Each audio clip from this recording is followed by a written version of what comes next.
Good evening, everyone. Welcome.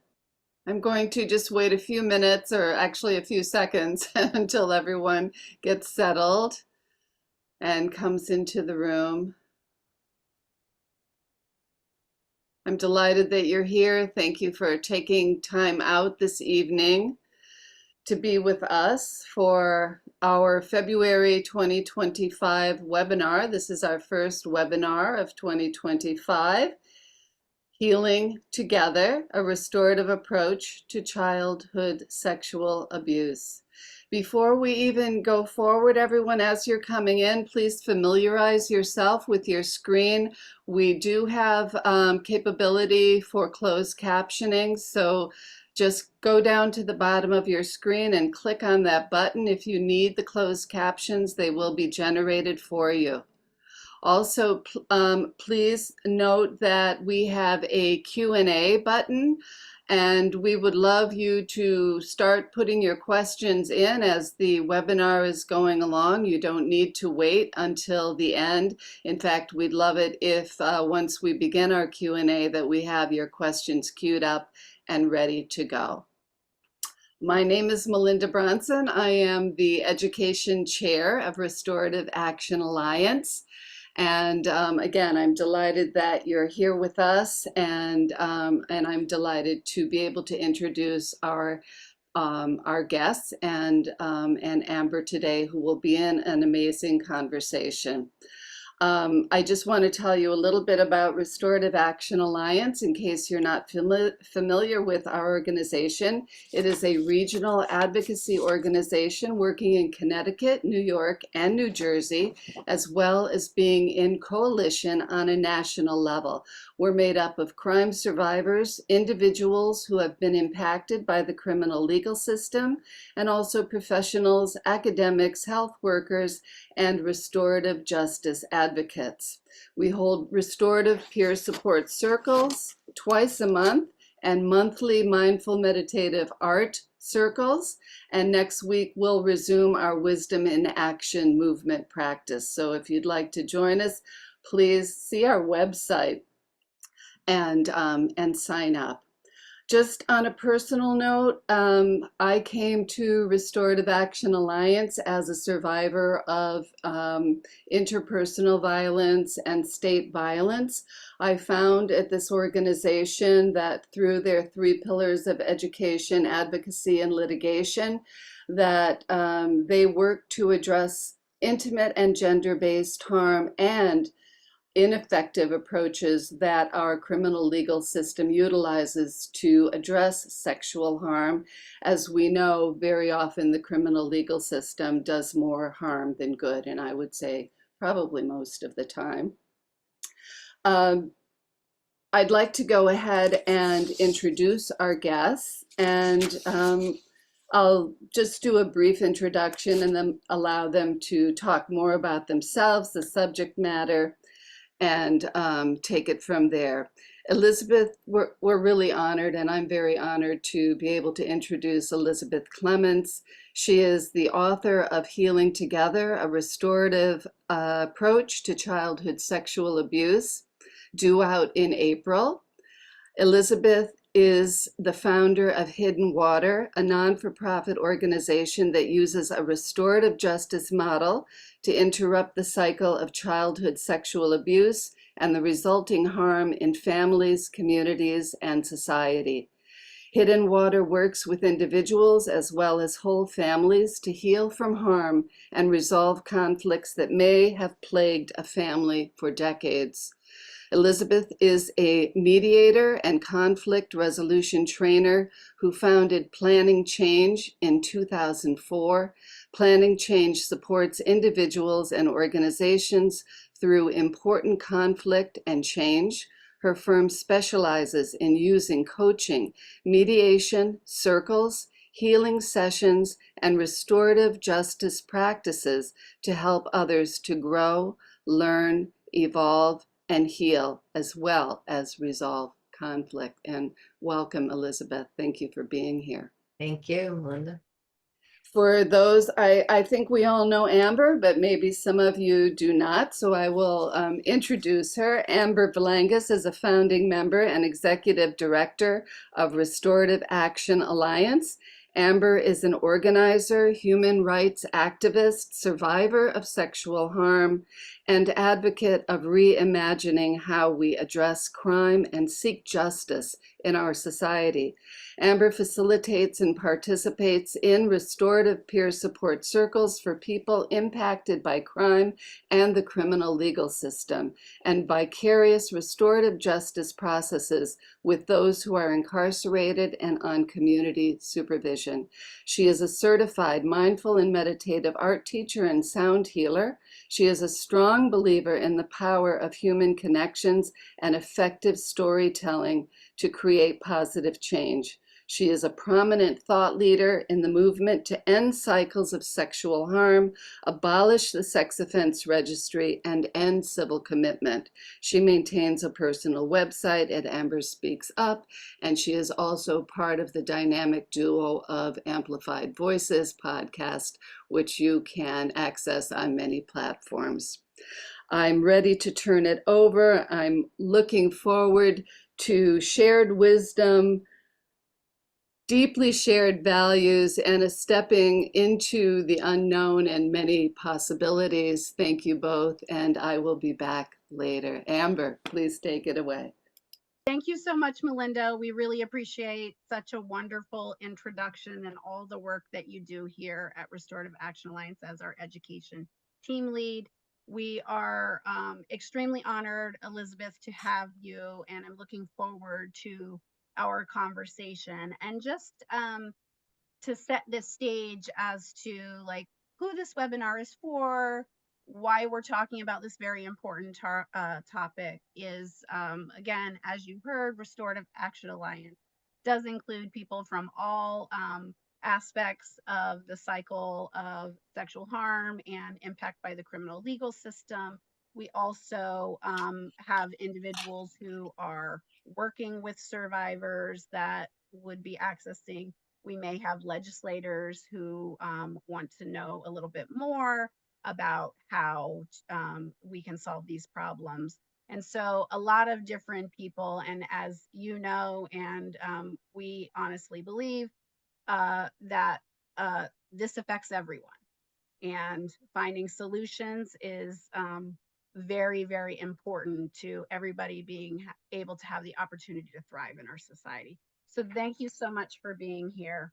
I want to start off the conversation just asking you a little bit about like what it is that you do, about your organization, and how did you find yourself getting into this line of work? Yeah, it's a big question. But this, I used to run the community mediation centers in Brooklyn and Manhattan. And I came to New York to get my social work degree, and I was interested in the intersection of social problems and social issues in the law. And so I studied mediation and conflict resolution, thinking, that there's better ways to resolve conflict than in the court system. And so while I was working all those years in the community mediation centers where we took cases from family court and criminal court and police and all kinds of different places, housing court, we would see a number of cases where once the conflict was, the adult son sleeping on the couch, or, different conflicts of different kinds.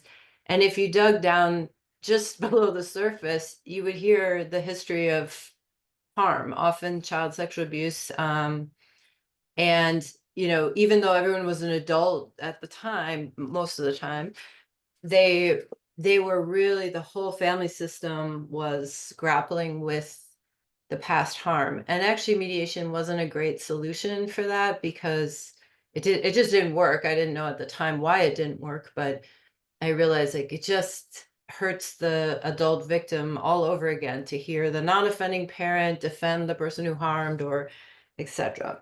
And so eventually I decided I got to go find a different way to address these cases because they're so prevalent. And I come myself from 5 generations of child sexual abuse in my family. And, there's some kind of classic ways that families deal with it, but it's not resolved. And then it keeps harming over decades, the way the family reacts to that history, let's say. And so eventually I found restorative justice. I met Kay Pranis. I heard about the work up at Hollow Water, the Ojibwe community in Canada. And, it all started to come together. And so by 2014, I think we formed Hidden Water and started to have circles. And it was really iterative how it unfolded. We're like, oh, we got to do that. Oh, we're going to do that. And so yeah, it grew into what it is today in stages, of course. Yeah. So And so, could you take the opportunity for those who aren't familiar with Hidden Water, mhm, to talk a little bit about what exactly it is that Hidden Water does? mhm. And I know you may have some visuals to share as well that might help people really grasp the concepts. Yeah. Yeah, so the first, the one thing that Kay Pranis said to me after I had spent, probably at least a year or longer trying to find a way to intervene in the conflicts in these families in a way that would, help, not hurt, was she said this thing to me. I was like, I don't know why it doesn't work, and she goes, because you have to stack the deck against the unhealthy dynamic, or even just the well-worn dynamic in the family system. They've all said these same things so many times. Have to break that up.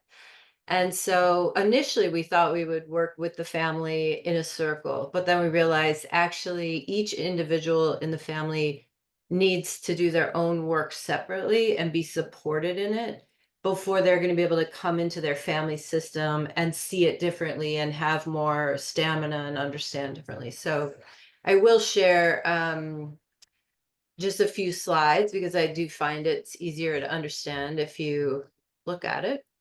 And so we initially started by breaking up the system into these 4 categories, and we call them by color. And so when we refer to green, we're referring to those who have been harmed sexually, and who are interested in doing their own healing work. When we say blue, we mean bystanders without power. And those are people that were impacted by the sexual harm, but didn't have any power to do anything about it. And typically that's the partners later in life, the adult children of the people who harmed or were harmed, and the siblings who are not harmed. That's kind of classically who comes to those circles. And then when we say orange, we mean bystanders with power, and mostly those are the caretakers, parents, babysitters, grandparents, aunts, uncles, anyone who had power at the time to intervene if they had known about the harm. And then finally, those who have caused harm sexually to a child and are ready to take responsibility. So that was the initial step, was dividing people into these categories. And then we took those 4 categories, green, blue, orange, and purple, and they have their own 12-week circle, and they get supported, and they get seen, and they come into community, and a lot of the shame goes away. A lot of the isolation goes away, a lot of the secrecy goes away. And so then we thought we would take those folks and put them all together then in a family circle, but two things happened. One was that the family started changing just from the 12-week, what we call the healing circles, the individual colored circles. And the family started shifting every time one family member would go through a 12-week circle. The dynamics in the family just organically shifted.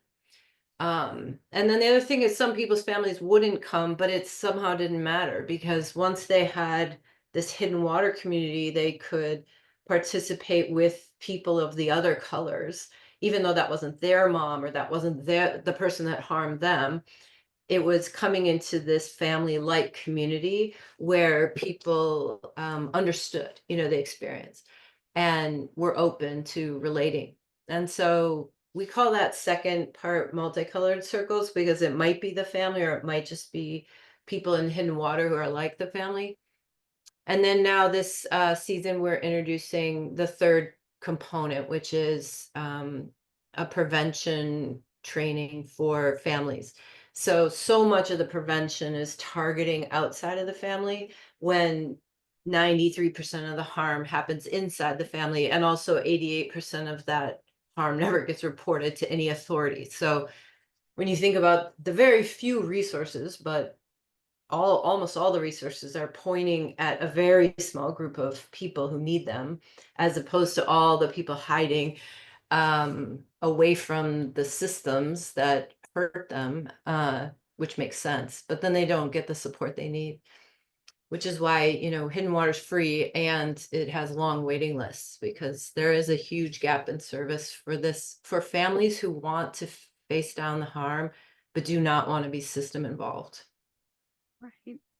That's amazing. And as you're talking, I was really thinking about, some of the work that we do and what I've seen people come in community and peer support circles. And in peer support circle, we may have individuals who are supporting a loved one who is registry impacted, and also individuals who are registry impacted. It's not their particular support person, but they really do learn a lot in those circles about the experience, and in a safe space where they know that they can speak their own truth. So I'm seeing a lot of parallels, and thank you so much for explaining those things. You had sort of, in your introduction, talked a little bit about um, community holistic circle healing of First Nations in the town of Hollow Water. Can you talk a little bit more about, for those who are not as familiar with restorative practice, sort of like the roots, what your journey was in terms of learning about Indigenous practices? Can you talk a little bit about that for Yeah, I mean, I had never heard of circle, or, I had never heard of restorative justice or any formal use of circle in that way. I did grow up in Minnesota, and we have very large, strong, powerful Ojibwe communities in our state, and yet I had never thought to take that. I never understood how to put those two things together until I saw the film Hollow Water, and explaining the ways in which that worldview of equality and no hierarchy and everyone's a part of the circle, um, could be used in these ways. And, initially it felt like, okay, that's an, I can imagine, having grown up around a lot of Indigenous folks, that their way of being in relationship would make it easier to be encircled than it would be, let's say, in New York City, where people are from all over the world. um, and yet, once I trained, and Kay came out and trained a bunch of us here in Circle, it really felt like, oh no, this is very human. It's very human. And so, we don't at Hidden Water do anything that you would think of as Indigenous, because we have people coming from all over the world. Um, and people of all kinds of different backgrounds. And yet the circle at its most basic form really it works in this kind of magical way, where it just turns out that, having been harmed myself, I realized, like, this Western or colonial way of addressing harm is like banging a drum about how you've been harmed or hiding. And somehow the circle takes away both of those things. Like, you're not, you're not this singular person who's the only one who's ever been harmed, and you also don't have to hide away and be quiet and, down about it. But just being in community heals so many aspects that you wouldn't expect. And something that you're not going to heal one-on-one in a therapy session, and you're not going to heal going to a court and, having a case those have their places in the world. But actually, there's something about that equality, that worldview that Indigenous folks have that really undermines, our inability to heal from harm. Um, and also transferring the responsibility the way Indigenous folks do to it's a community, right? It's like a community issue. It was a community harm. The community harmed itself in some ways, and like people reject that a lot. Like when they hear me say that, I mean, people who are not Indigenous reject that because that's not our typical worldview, unless you're Indigenous. And so, but once it starts to take hold, it's kind of amazing how really human it is. Um, yeah, I don't know if you want to say Yeah, thank anything else you. about it, but yeah.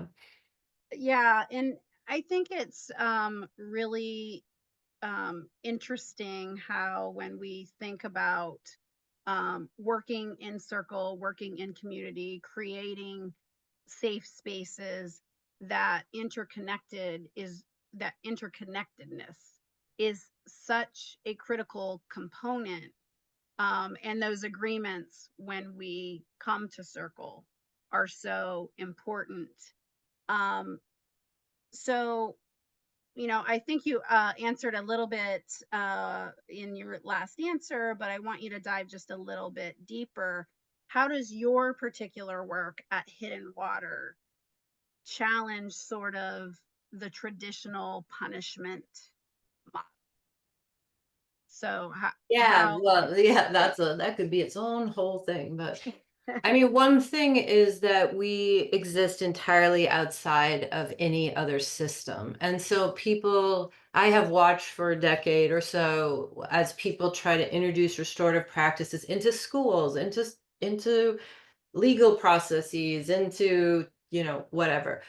And if you think of it as like a colonial mindset versus an indigenous mindset, you can't like easily put them together because they're just different.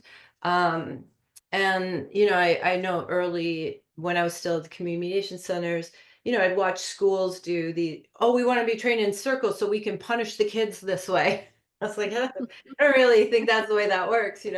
um and so if you're trying to use circle without making the adjustment to that worldview, it doesn't really work and it clashes. And it's not that easy you can't just tell someone. They have to experience it to really get it in their right, bones, as I'm sure you know. And so you can't just go into a system that's built in a different way and then have this mesh in. And so that's why Hidden Water is completely outside of all systems. We are our own system. And when people come, sometimes, let's say the Bronx defenders or the Brooklyn defenders, they want to send people who have harm, but I'm not sure what's going on with their court case.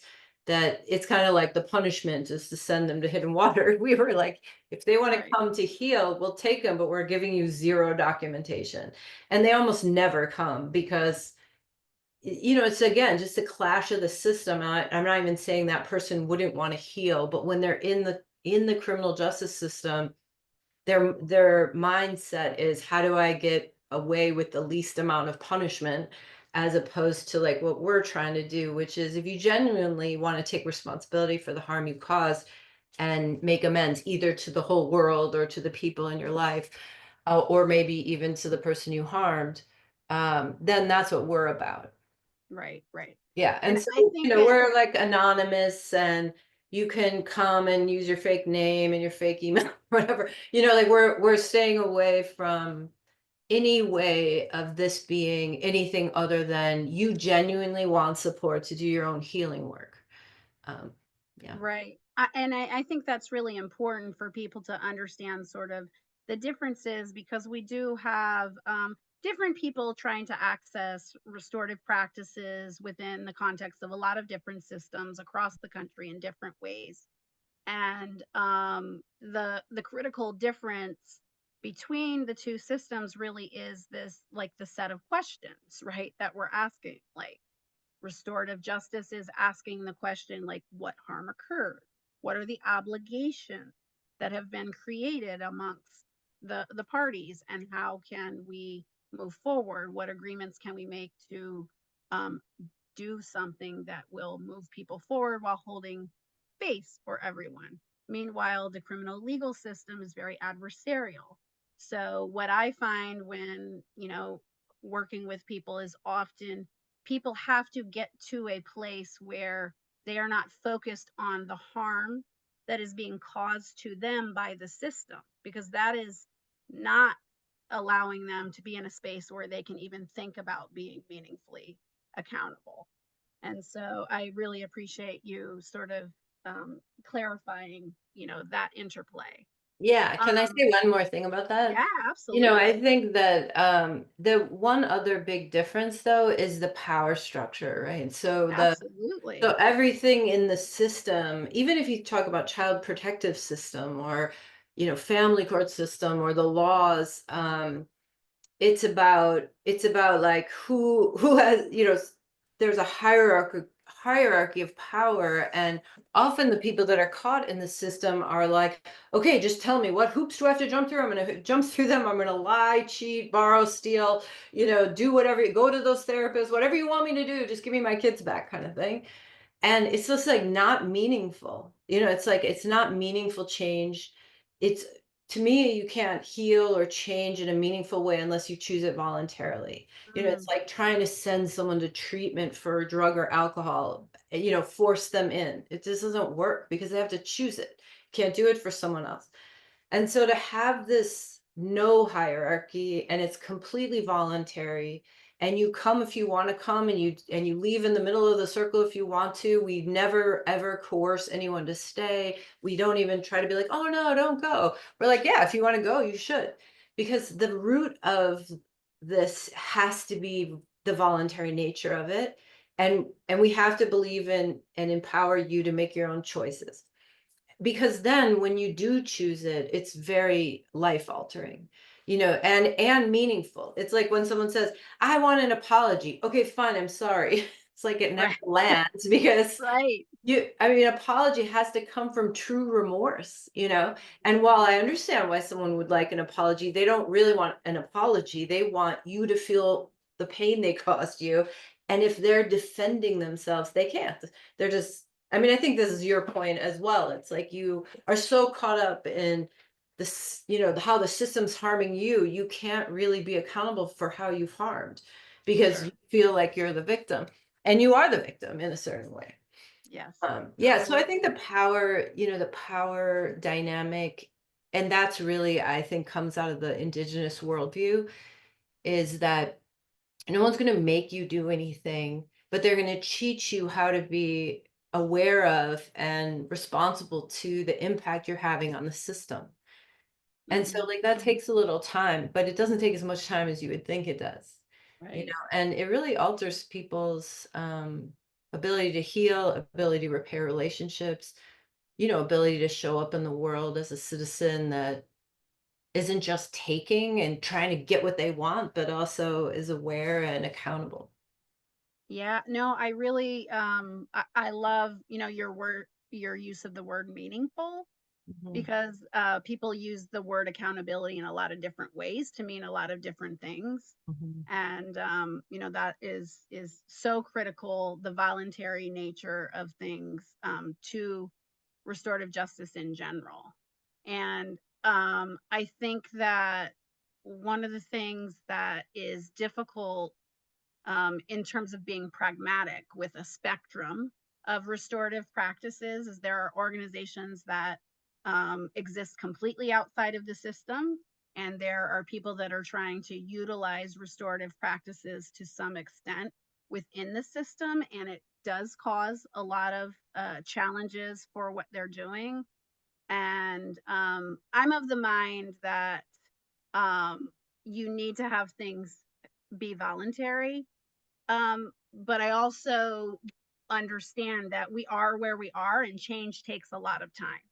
mhm. So the idea that, we do things in different ways, and we push things forward. And I love that you pointed out sort of like the foundation, the worldview. Like, it is a completely different worldview. So thank you so much for Yeah, sharing. and I didn't mean to sound like I don't applaud any change within the system, because I do.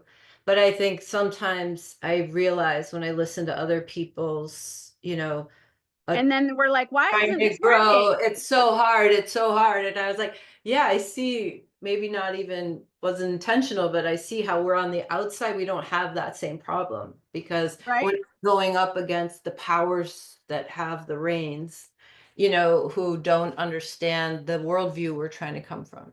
So I do applaud all the efforts inside the system. And I just meant to say outside of the system is easier. Yeah, no, I completely understand where you were getting at, and I think there's space for all of those things Mhm. to coexist while we're moving ourselves toward a world where we Yeah. don't have these harmful power structures and systems.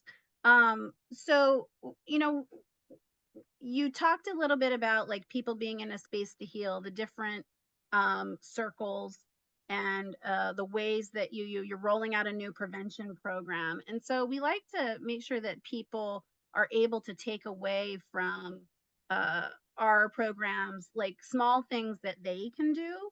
And so, like, what would you suggest based on your work and your experience with families are some simple actions that adults can take to be part of interrupting or preventing sexual harm? Mhm. Yeah, I mean, I think one of the interesting things is, because we have all these people, hundreds and hundreds of people, thousands of people who have a personal experience with child sexual abuse, we pulled them all together, of all four colors. We got a committee of 15 people, and then we sent them to all these prevention programs that are currently out there. And then we had them come back and we reconvened and we said, what in what did you learn in these prevention programs that you went to that would have stopped the harm in your family? Mhm. And every single one of them said nothing. There was nothing I learned that would have stopped the harm in my family. And what through discussions, and we do everything in circles. So the collective wisdom that came up is the reason why we can't seem to stop child sexual abuse from happening isn't because we don't have the knowledge. It's because we can't get over what we started to call the ick factor. Like, Mm, if you hear someone start talking about child sexual abuse, you clear the room. Like people will shut down, they'll change the subject, they'll lose their mind.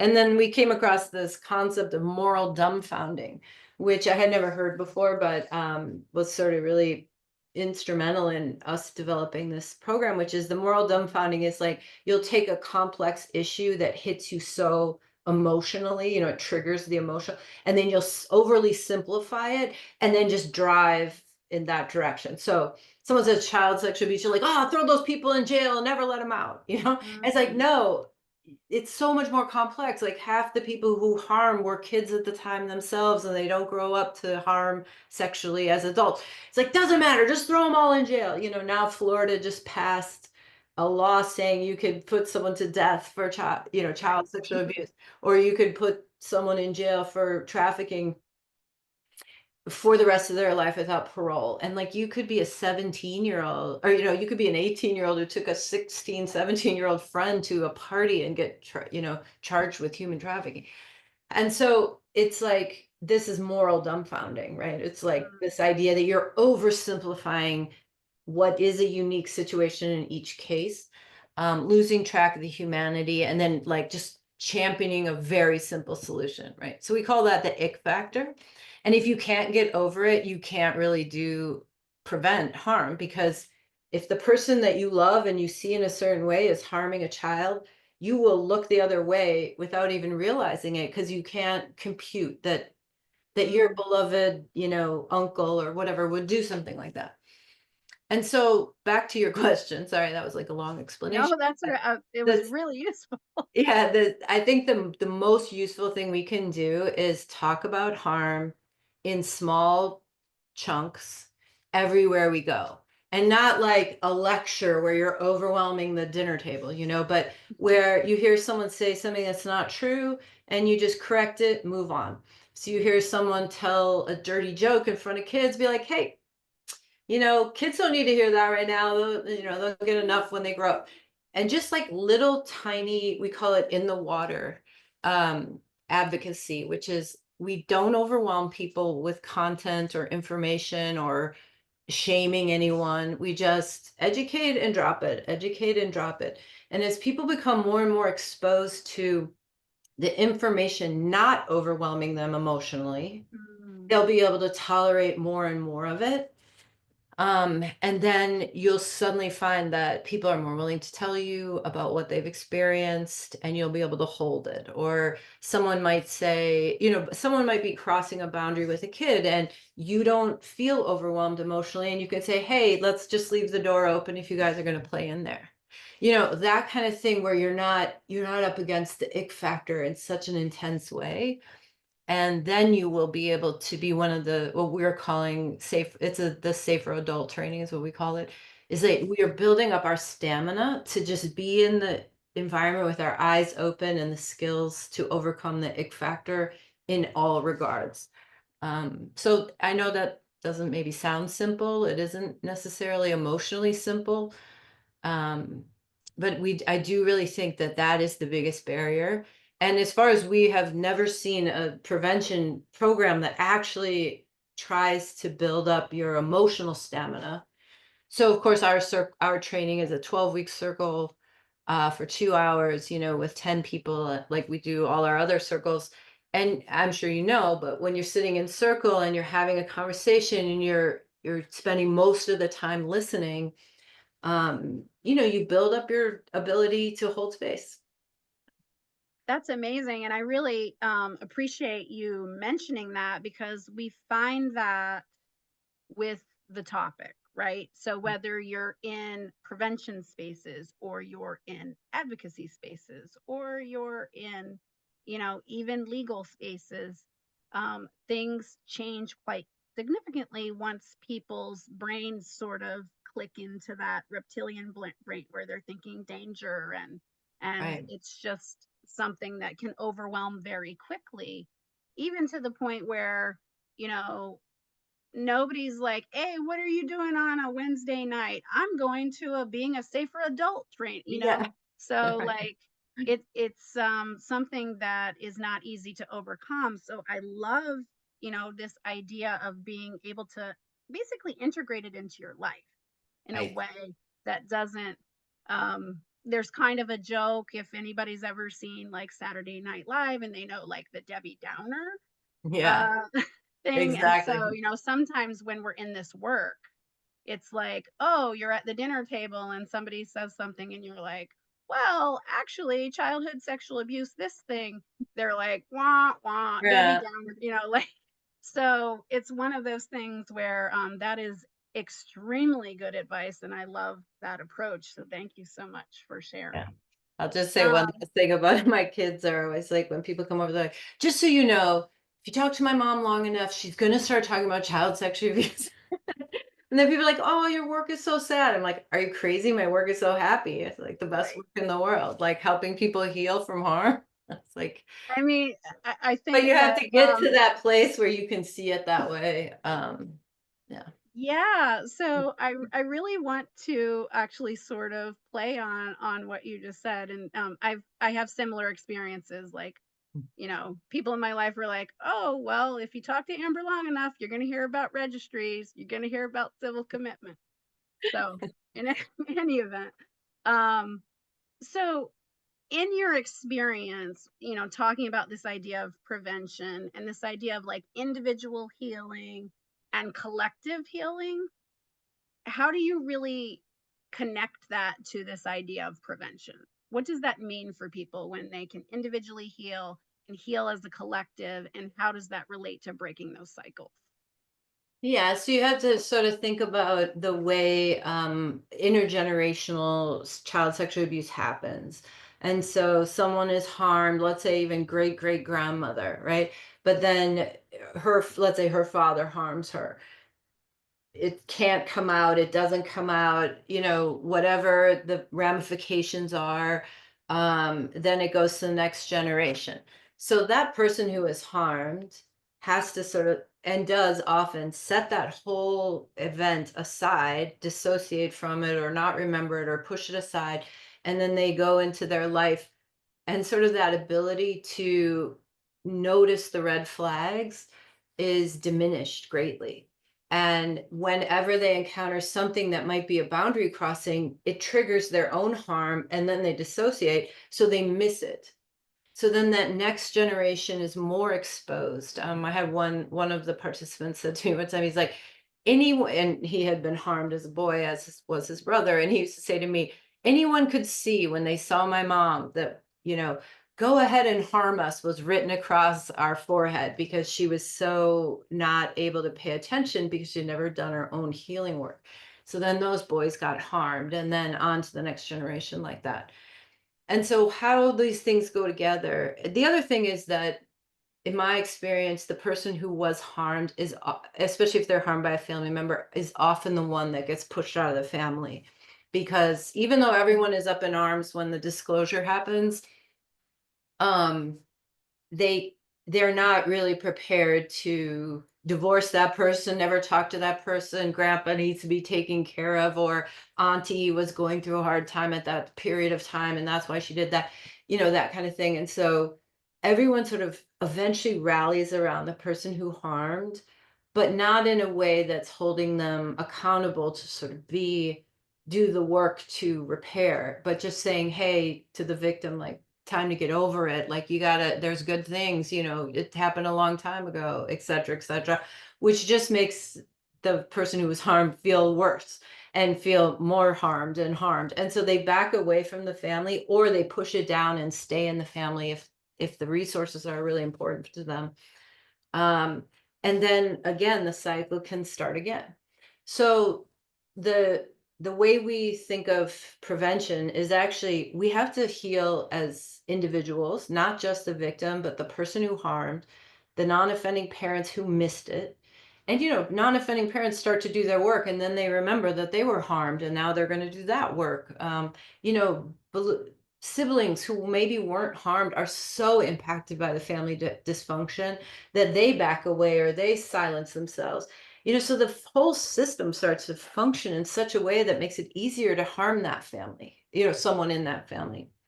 So once the individuals start to do their work, they're more able to have a collective conflict resolution conversation where they're sharing to be known and listening to know other people's experiences and sort of holding that space in a way that the system goes from like these scattered people who are pushing everything under the rug to, hey, we're going to have to address this as adults together. Let's make a plan. Like, this has got to be never happen in our family again, kind of thing. But they had to heal to even be in the place to do that with each other. And then once they can do that with each other, then we have the safer adult training, which is, teaching the skills and overcoming your own, because a lot of times people are like, oh, I'll tell my best friend, but I can't tell anyone outside the family. But actually, the safer adult training is training you to say it anywhere, everywhere, to anyone, anytime, without contempt, without anger, without, this sort of advocacy energy. You're just like dropping it in the water. So that you're not overwhelming people. But pretty soon people will realize like that whole family system will talk about this. So their kids will talk about it. And nobody wants to harm a kid who's talking about child sexual abuse, and body consent and all these things, because they know that in their family, these are not taboo topics. And so little by little, there's also this one other element, which is if someone is, this research says that people are crossing boundaries for 10 years before they harm in such a way that they're breaking the law. And so it's like for 10 years, we just didn't see anything in this person in our family's life. And we looked away, we looked away, we looked away, gave him the benefit of the doubt, gave her the benefit of the doubt. And then, in fact, during those 10 years, we could have gotten that person help if we had the ability to overcome our ick factor and bring it up. But, we don't. So, Right. I mean, And we I don't think normally. Yeah. Mhm. yeah, I mean, thank you so much for that, because I think that the idea that we continue to create these dichotomies, it some people are people who have been harmed, some people are perpetual perpetrators, all of these things. It blows the mind that someone you know and love may be capable of this. And because of this cultural dichotomy, these things that we continue to perpetuate in our conversations, when we talk about healthy relationships, and what that looks like, in age appropriate ways, then we're tearing down all of those walls that create that ick factor. We have to get those people away from us. But wait a minute, those people are My my son, uncle my or my daughter, son or yeah, my aunt. Like that my that spouse, or my it, parent. it it blows the mind of folks. So the more that we're having these conversations, the more we can be creating safety for everyone. Right. I mean, it blows the mind in a way that makes it turn away from it. You know, Exactly. and I mean, I think it even happens in school systems and in neighborhoods, and people are above reproach. There's no way. It's easier to look away than it is to address it. And that is, to me, that was what came out of our committee. It's like, this is the problem right there. And, Right. if you hear like 50 to 70% of people who have harmed children are under the age of 18 and without Mhm. any intervention do not grow up to harm children. It's like you cannot assume because you heard child sexual abuse that this is like the pedophile who's been, on the internet, harming 150 kids a year. I mean, it's not like that is a very rare person, and it is upsetting. But that is not the vast majority of people who have harmed. And if people who are inclined to harm, and those are for many different reasons, had people around them that could say, "Hey, are you struggling in this way? Because I see this Mm. behavior. Like, well, how can I help you?" Like that, we can't just respond to sexual abuse to children after the fact. Like, you really want to do prevention, you're going to have to actually work with people who are in danger of harming. You don't have to work with would-be victims one day. You have to work with the Right. people who have harmed or are in danger of harming and help them. Right. It's like that is the only way to do prevention. And so I think people really miss the boat on that somehow. Like they think, what, you're going to tell kids how to prevent harm from happening to them? Like, no, you have Right. to get to the person who might harm them. Right. Thank you so much. So I have a couple more questions, and then we're going to move into our um, uh, Q&A portion of the evening. You spoke about your work being very meaningful, and just I know that I find in our work that it's very meaningful to see when people start to get it and when people start to um, you know move along their healing journey, and this makes things all worth it. So what part of your work do you find most meaningful, and can you share a specific example or experience that was memorable um, in the course of your work? Yeah, that's a hard one. I've been running Hidden Water now for over 10 years, but I often say to people, I bet I get an email a week of someone saying that Hidden Water changed their life. And that's not really a Hidden Water promotion. It's more in my mind like, wow, that person came and joined a community and healed themselves, Mm, because there mhm, is no social worker, there is no therapist, there is no expert, there is no there's just you holding space for other people who have that similar experience and sharing your own. And this phrase of life changing, change my family, change my life, change the way I see myself, change, my why my work is so meaningful is partly because I hear that so often.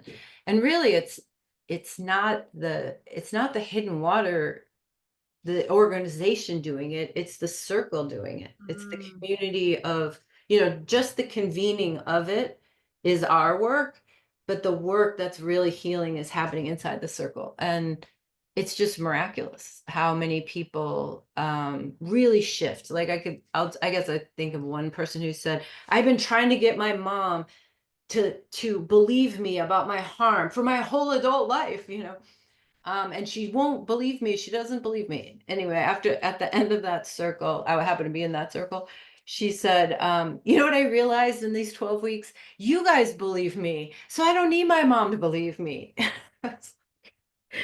Oh my gosh, like what a freedom to like Right. to be like I am believed and I do not need, like, my mom's on her own journey and she is never going to admit that her boyfriend did that. But, you know, I'm 40 or 50 years old, however old she was. She said, I only need you guys to believe me, and you do. And I just feel freed from that. You know, so things like that I hear weekly. And yeah, it's pretty amazing. That is really, really meaningful. So I want to ask you one last question before we move to the Q&A. We also want to make sure that there's an opportunity for you to share where people can find more information about your work and your book. But if there was really one key message that you wanted to leave people with about your work and through this conversation, what do you think that might be? I often say my central message is you can heal from anything you've done, and anything that's been done to you, or anything you didn't protect someone from. You can heal from anything.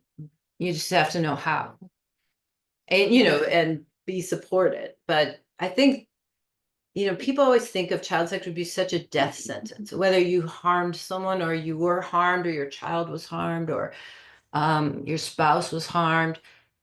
And it's like, why do we believe it's this like death sentence, or this damage that can't be undone kind of thing? And it isn't. It really isn't. It's just that we have never been taught the path to healing from having been harmed or having caused harm. And once we're supported to walk that path, it'll never go away, but it can become smaller and smaller and smaller as an identifying, aspect of one's life. So that's probably my biggest message. Yeah. I love that because often, when we talk about in different circles, we talk about, someone is not the worst thing that they ever did in the criminal justice sense. Brian Stevenson said that. But also it's important to note that somebody is not only what happened to them. Right.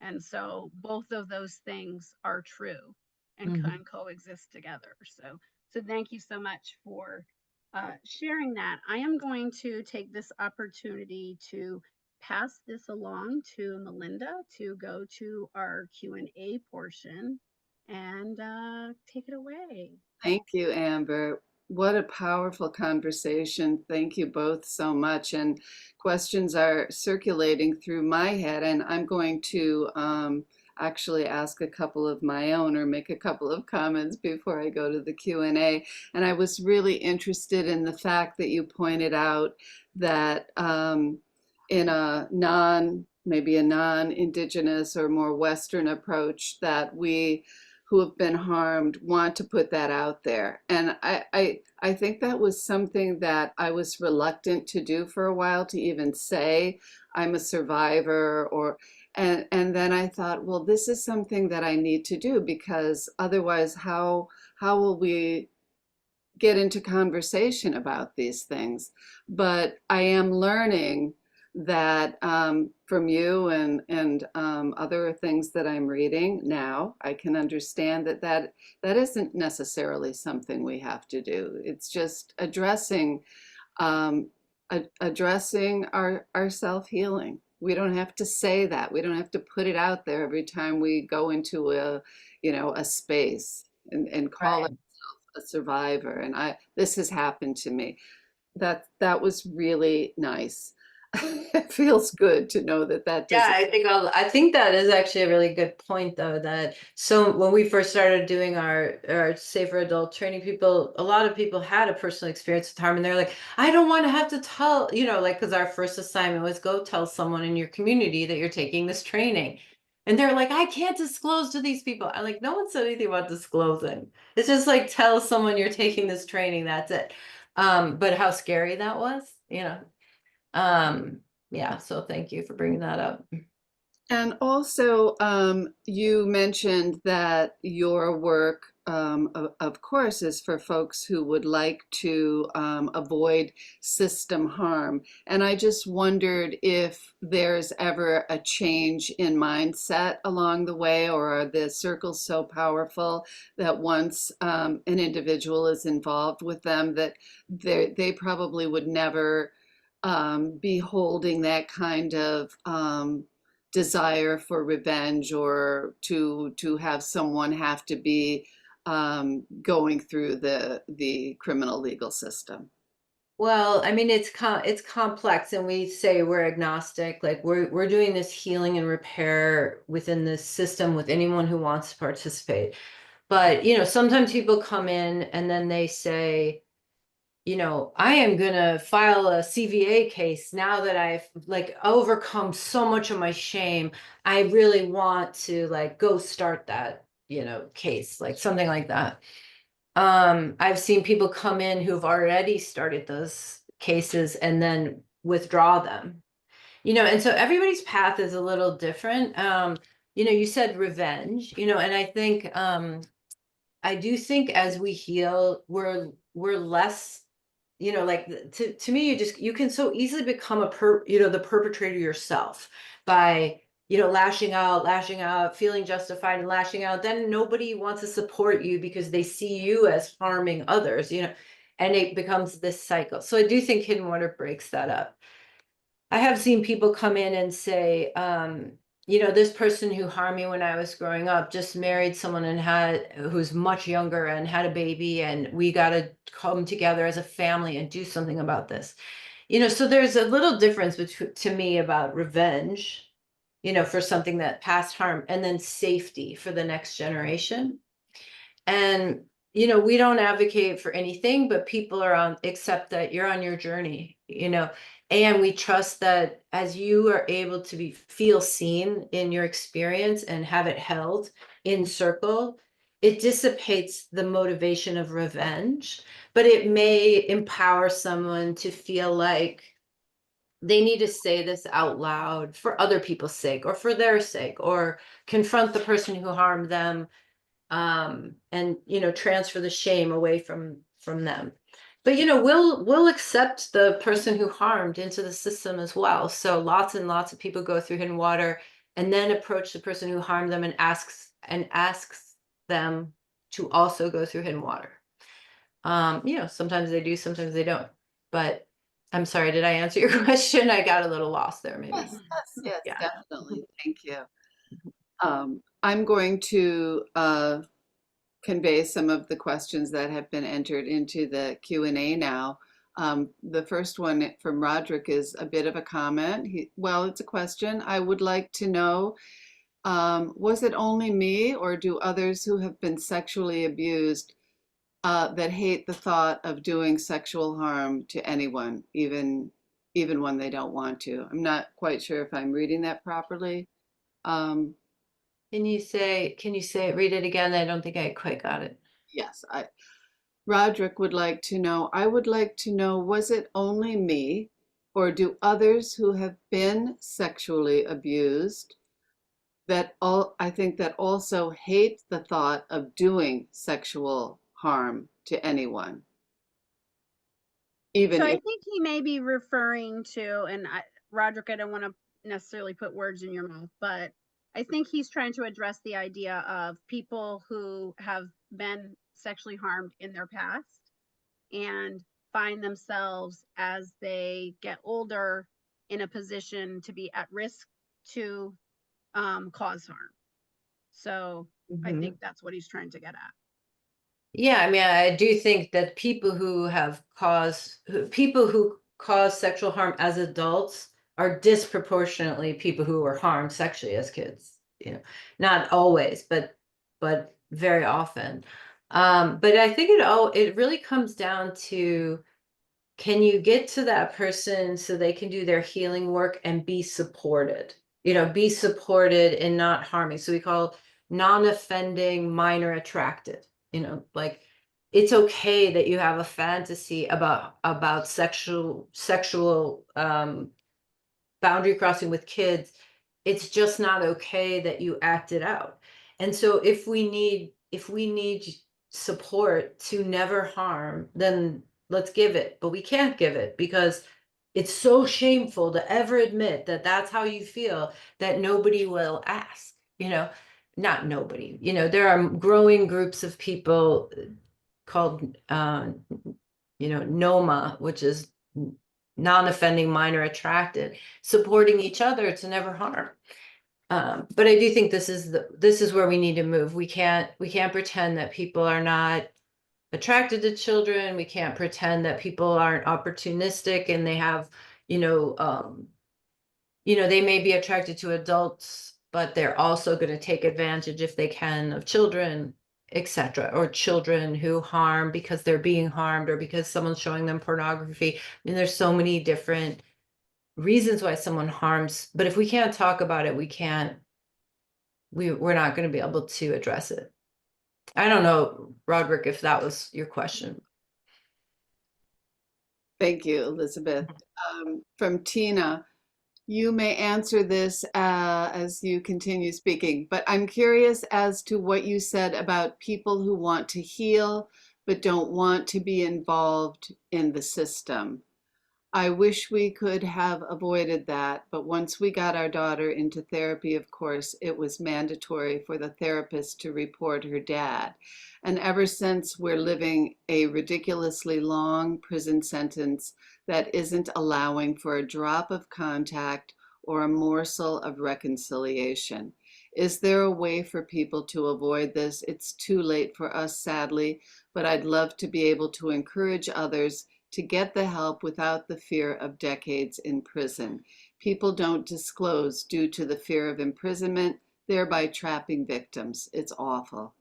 Yeah, it is. I'm really, really sorry for your circumstance. Especially when it's a parent, because a kid is never going to not love their parents, and the best way for the kid to heal is to, come back into relationship with that parent, and have that parent be supported and being accountable.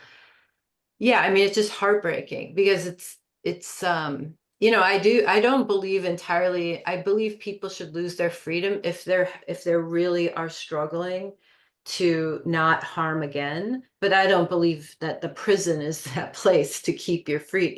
There's a different vision of what someone needs if they really can't stop themselves from harming.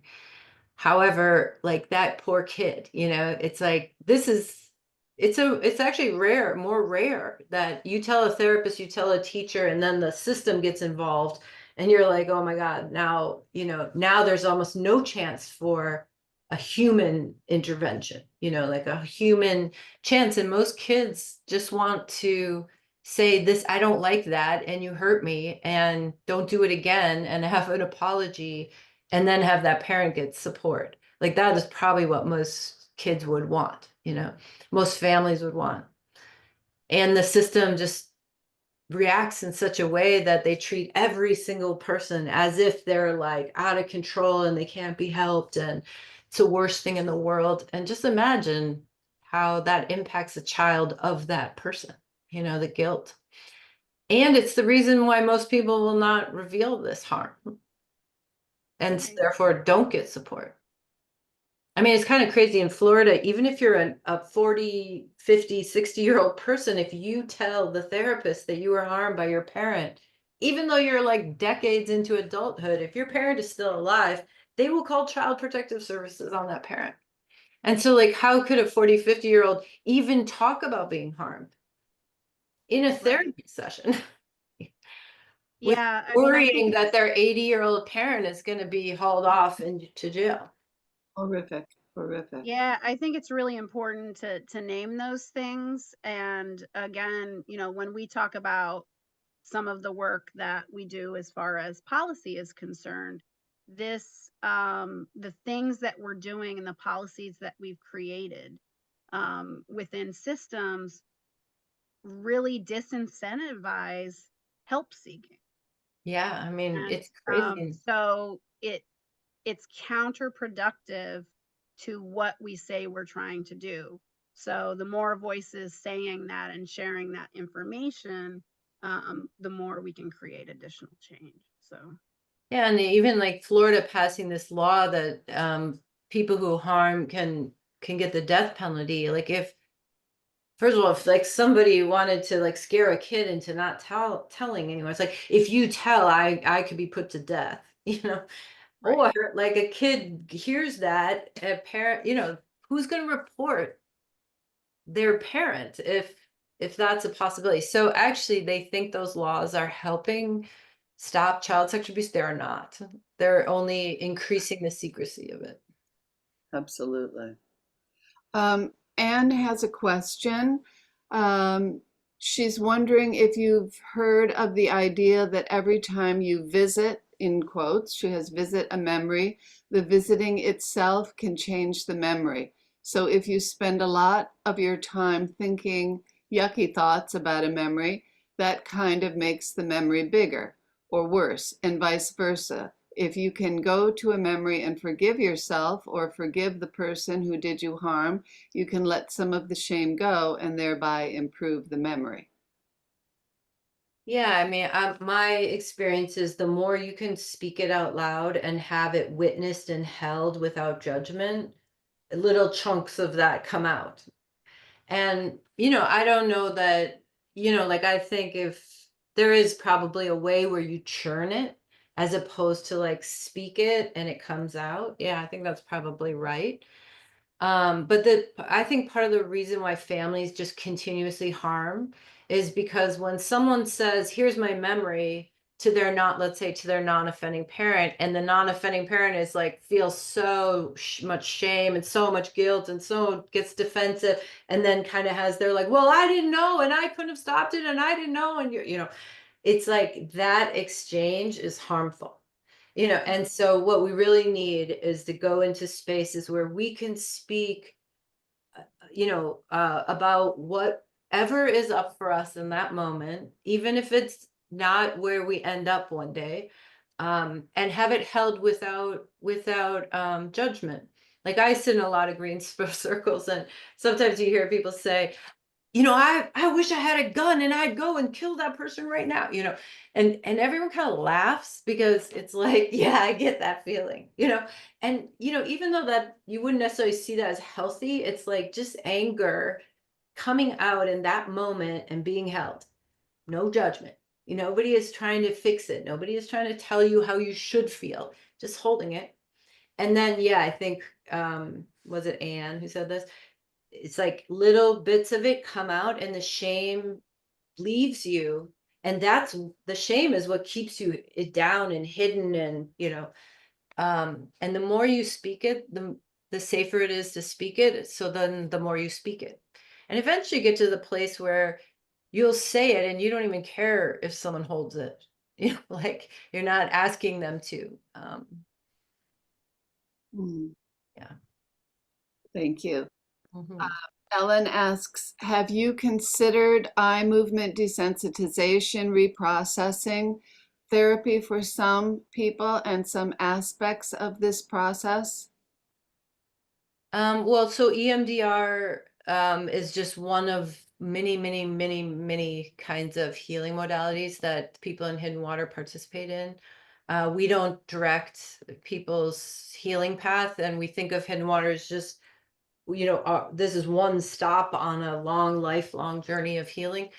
Um, so we're really looking at like systems healing, and you know, we have people who've been in therapy, they come to Hidden Water, and then at the end they say, I think I'm going to finally tell my therapist about the sexual abuse. And you know, it's like so funny to me. Sometimes I'm like, oh, but of course there are people talking about it in therapy forever, and then they come to a group and then they feel less alone. Lots of people, you know, have done all kinds of different healing modalities, and they talk about them in Hidden Water. They do them during Hidden Water, they do them after, they do them before. And so we're not trying to say that the thing we offer is the only thing, because people are often on a long journey of healing. At least at least the people the victims have done a lot of work, and then they land in Hidden Water usually. And then the orange, blue, and purple have done no work usually when they land in Hidden Water. And so, yeah, we don't make those recommendations, but lots of people do that. Yeah.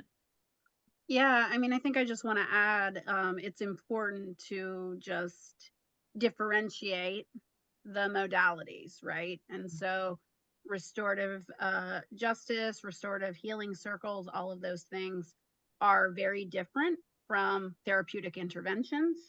And Mhm. so it's important to really know that, you know, a person may be engaging in those different things, but, you know, a circle keeper or restorative practitioner is there to engage and be part of the circle, but not necessarily to diagnose, analyze, all of those things. Yeah, I mean, we have a very strict boundary in our Mhm. circles, and maybe you do as well, but I don't know that all circles do. We, you can share what's up for you, and you always have to point at yourself. And even though I might say, oh, when Amber said this, this is what came up for me about my own life. Obviously people are sharing and they're influencing you, but you are not allowed to say anything about anyone else. You can't give advice. You can't speak to someone's story. You can't give your opinion. You can't tell someone about a resource. I could say I was really helped by EMDR, but I can't say, Amber, you should try EMDR. We're really strict about that boundary, and it's a really important element of our work because people don't want your advice. Like if Amber wanted EMDR and I said EMDR helped me, she'd go look it up. Or it would just go over her head and she wouldn't even hear it at all. And we just trust that that's the way it should be. That you'll pick up from others what resonates for you, and you can leave it, and it's happening passively. And so people feel so much more control over their journey that way. And I think like that's the indigenous worldview that we have adopted, that is so powerful, is that everything is voluntary. Nobody is cramming anything down your throat. Nobody's telling you what to do. Nobody's having helpful advice or being like, oh, I'm so sorry, that's so sad, I can't believe he did that. Nobody says anything like that. At first people are like, oh, I want to hear what people think of me. I'm like, you really don't. Like, you really don't. Like you will get compassion from their faces, empathy. You'll hear your story reflected in theirs. But yeah, there's Yeah, I something think about that we boundary refer, that just matters. Yeah. yeah, we refer to that not advising, fixing, or saving. Mm. Everything is by invitation, never by demand. So it sounds like, you know, very similar practices there. And it Yeah. sounds like a good way to just be day to day, in Mhm. everyday life, right? It is. I do think it's a good way to be in the world in general, right? I Yes. do want to mention that I see that Jason has a question that is not necessarily showing up in the Q&A. Yes, and then I have one more from Stephanie that I'd like to go to. So I'll go to Jason's question. How does the approach treat people who are in multiple colors simultaneously? Yeah, so that happens a lot. That you were harmed as a child and then you harmed someone, or you're a non-offending parent, your child was harmed and you were also harmed, like that. So we just say which color is calling you first and go to that color. And so I know a lot of, there are people who have harmed who will not touch their green work, their victim work, with a 10-foot pole because they feel so like not deserving of that because they've been to jail for harming, let's say. um and then they grow into their green. And the opposite, people are in their green, they're talking about all the harm that they've had done to them, but they can't touch the purple work with a 10-foot pole until they grow into it. Lots of times we see people who go into the blue circle because their sibling was harmed and they were also harmed, but they'll even say sometimes like, yeah, but that doesn't really bother me, but it's like they haven't even touched the green work yet. But they'll be there for their sister.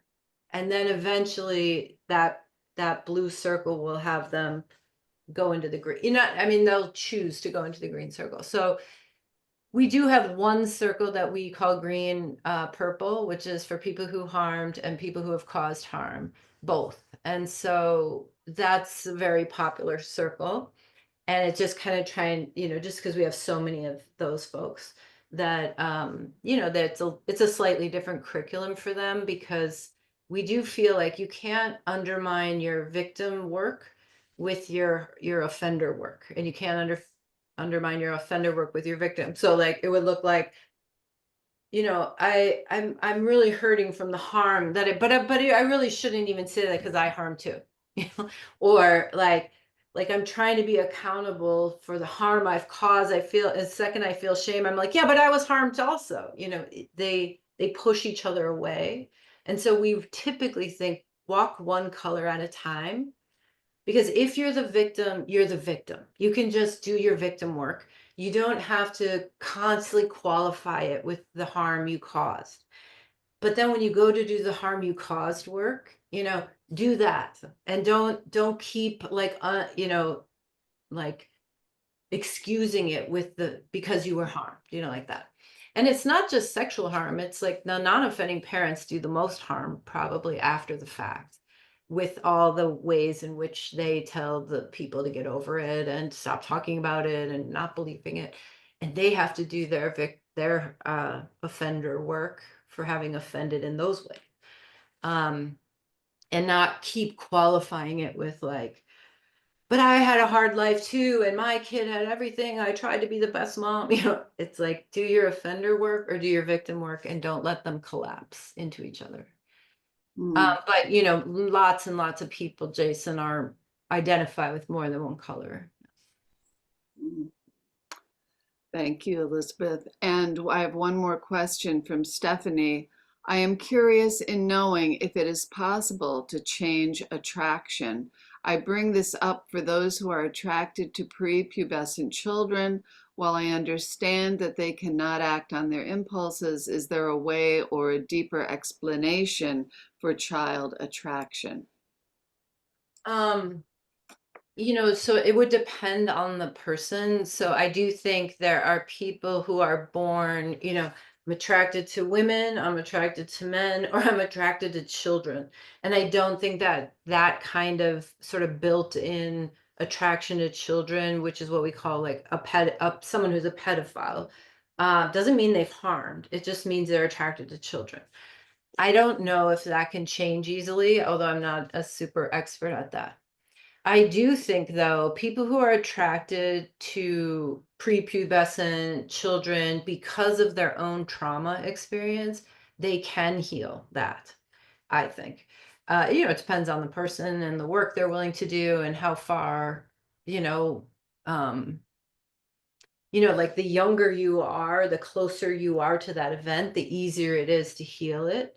And the longer it's spent, buried, the harder it is.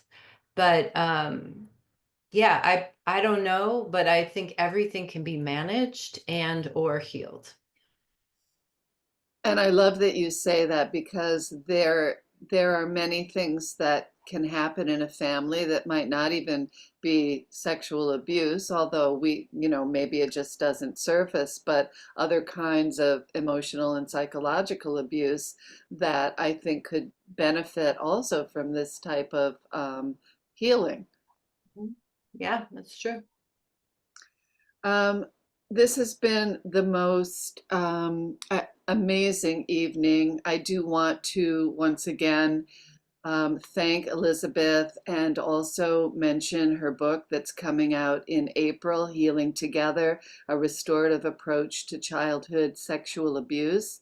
I'm going to extend my big thank you, and and a pleasure to know you, and I'm going to turn it back to Amber to close and call to action.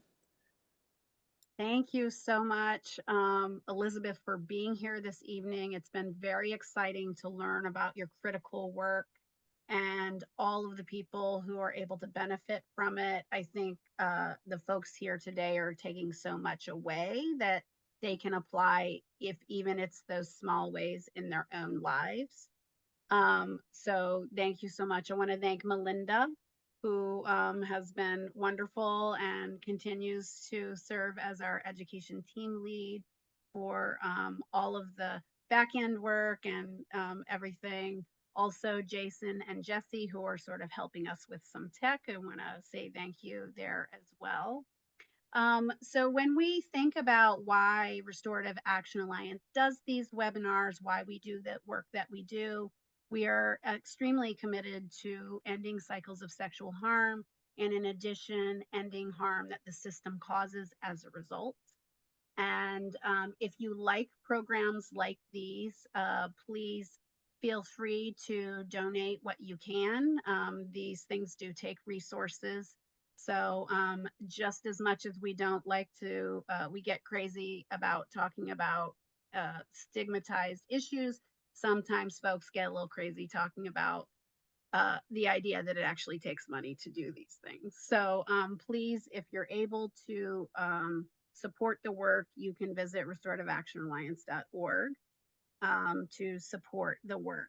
We do have upcoming a webinar in May, and we are very excited to be offering some hopeful stories and tips and tricks for people who are living under the oppression of the registry. And we've got a really dynamic panel prepared for you to talk to people who are registry impacted and have success stories on how to navigate travel, how to navigate living with a family, and community involvement. So please stay tuned for those things. And I want to again give Elizabeth one last moment to promote anything that they have upcoming or anything that Hidden Waters is doing, as well as the book, and thank her for giving a 10% discount to Restorative Action Alliance members and folks on this webinar if you use the code RAA when you purchase her book that is coming out in April. So I'm going to pass it back to Elizabeth really quickly before we wind everything up. Yeah, no worries. Thank you so much for having me. Really appreciate it. I will just add the Hidden Water website in case anybody wants to look at that. We do have our upcoming the safer, sorry, it's so late now. I'm like, my brain is working. The safer adult training, which is our prevention training. And if anybody here or anyone you know who needs support in the family system for harm that's happened in the past, we do have long waiting lists, but when you sign up, and the waiting lists are probably open right now, you'll get first dibs for the fall season. So just a little insider tip for how to get into a Hidden Water Circle, which people are always like, I had to wait a year. But we're happy to have everyone. So thank you. Really appreciate all of you for having me. Thank you so much for being here. Thank you everyone for attending this evening. And we will see you at our next webinar, or please stay in touch with Restorative Action Alliance, again at restorativeactionalliance.org. And you can see what we have upcoming and the programs that we're offering. Good night, everyone. Thank you.